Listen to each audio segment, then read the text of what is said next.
Yeehaw! Here we are with chapter 3, lesson number 8, integration by substitution 4, looking at definite integrals. What you should need to do is you need to make sure that you're okay with integration by substitution 1, 2 and 3, because this is going to include a mixture of all three types. Plus, we're going to go one stage further because we are going to have limits. And when working with the limits of a definite integral and we are using substitution, what we need to do is we need to make sure that we express the limits in terms of our new variable. So example 1, using u equals x to the power of 4 plus 1, find the integral of x cubed bracket x to the power of 4 plus 1 close bracket cubed dx between 0 and 1. So the first thing we need to do is we're thinking, right, well, u is equal to x to the power of 4 plus 1. So we can replace this x to the power of 4 plus 1 with u. So we would end up with x cubed times u cubed dx. But that would be written in terms of x and u. So what we need to do is we need to make sure that we write it all in terms of u. And to do that, we take our substitute. So u equals x to the power of 4 plus 1, and we write it down over here, just like that.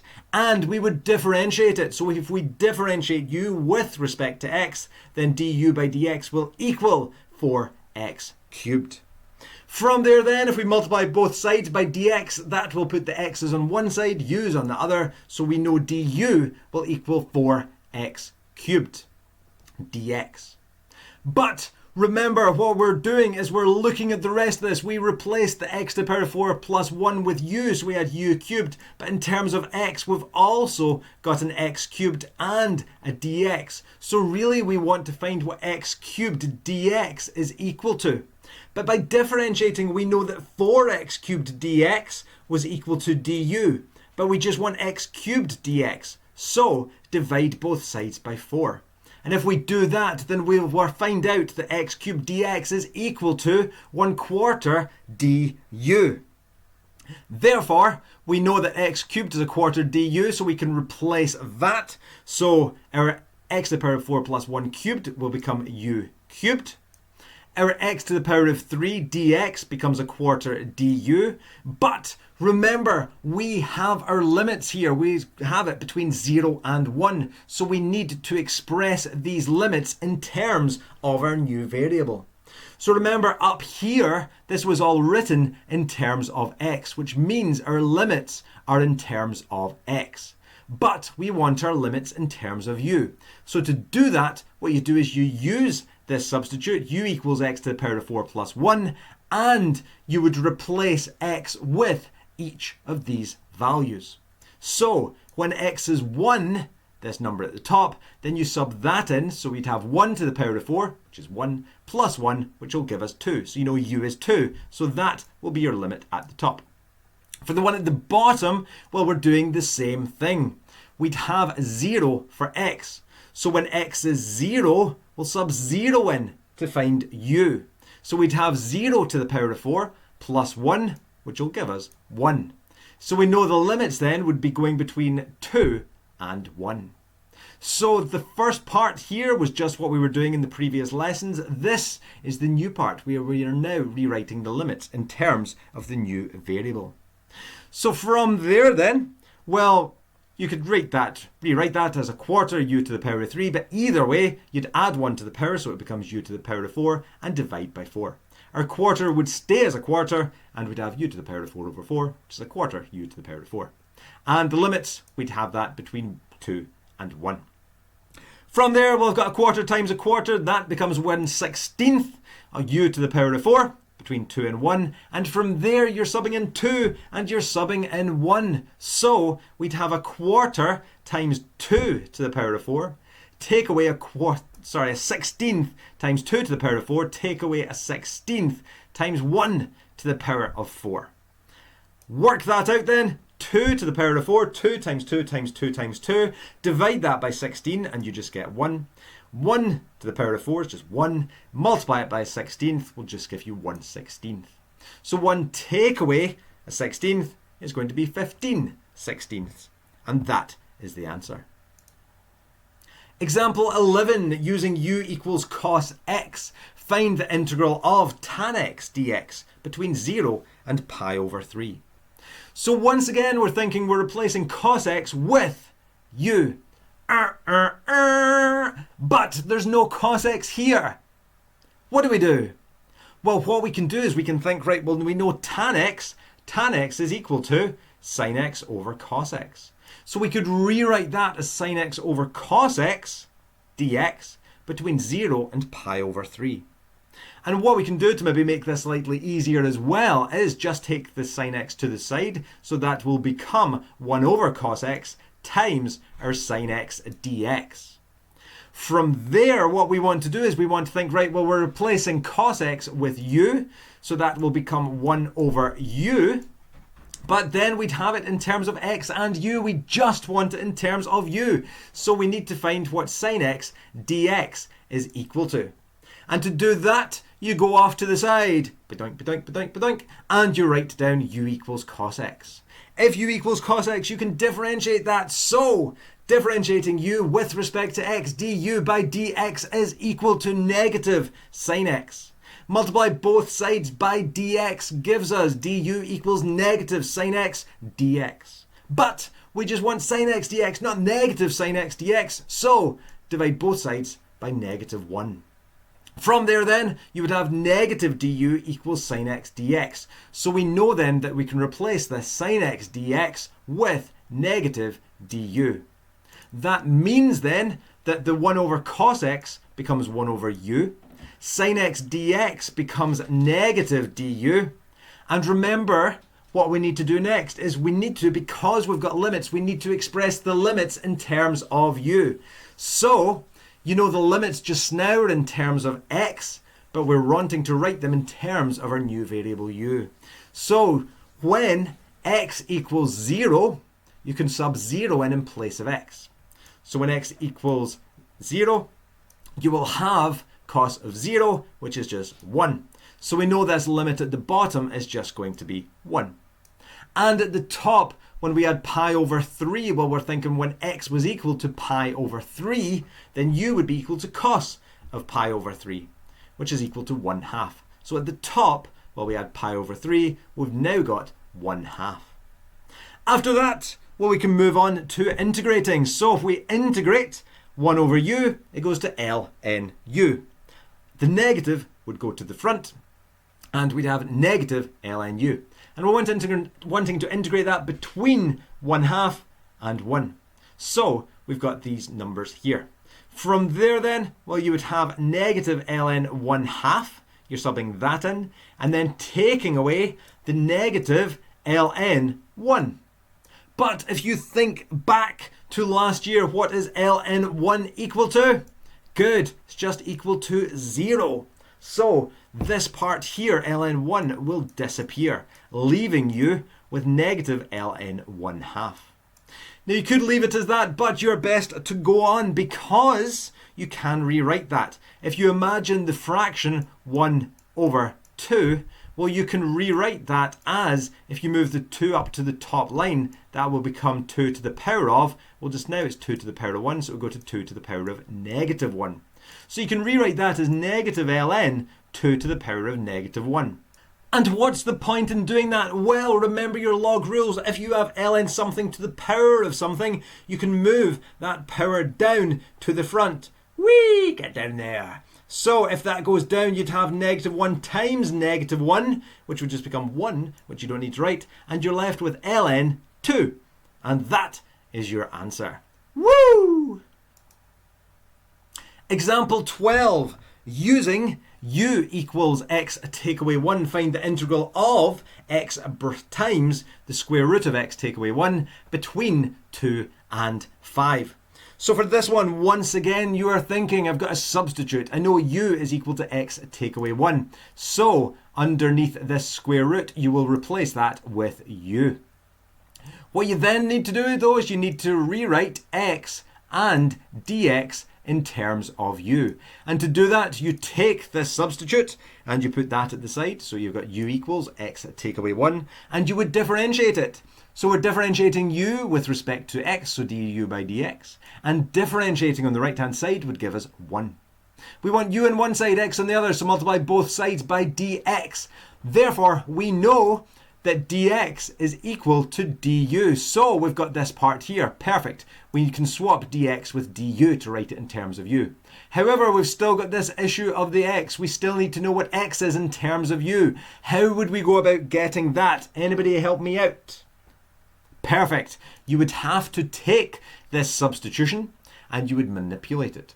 So, since u is equal to x take away 1, well, we can find out what x is equal to. So x in terms of u, you can add 1 to both sides. And if you do that, then x will be equal to u plus 1.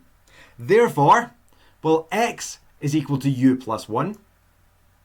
The square root of x take away 1 becomes the square root of u.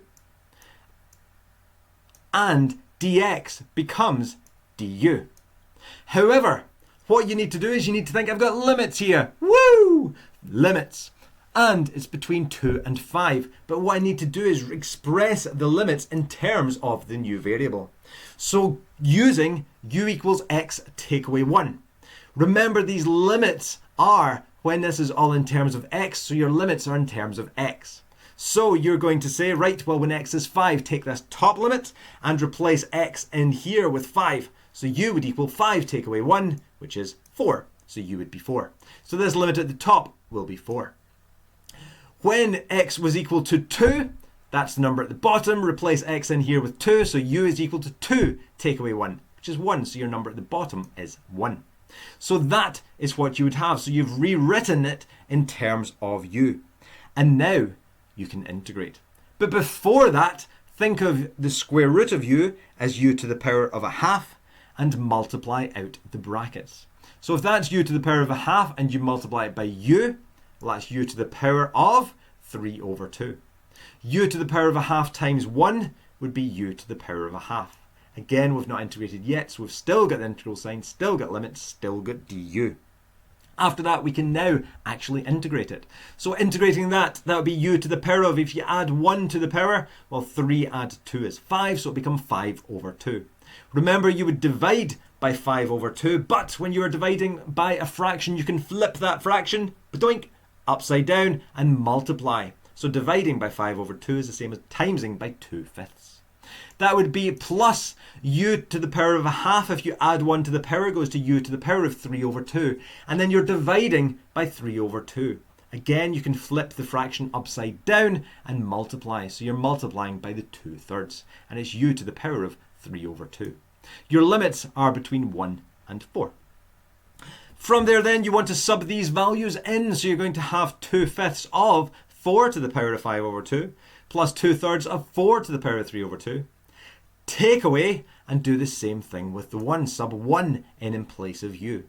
After that, you need to start working this out. So remember, if you're working out 4 to the power of 5 over 2, think about flower power. And the bottom, you have the root. And in the top, you've got the flower, rhymes with power, so you have the power. On the bottom, you've got the root, so the second root, the square root of 4 is 2. Work that out to the power of 5.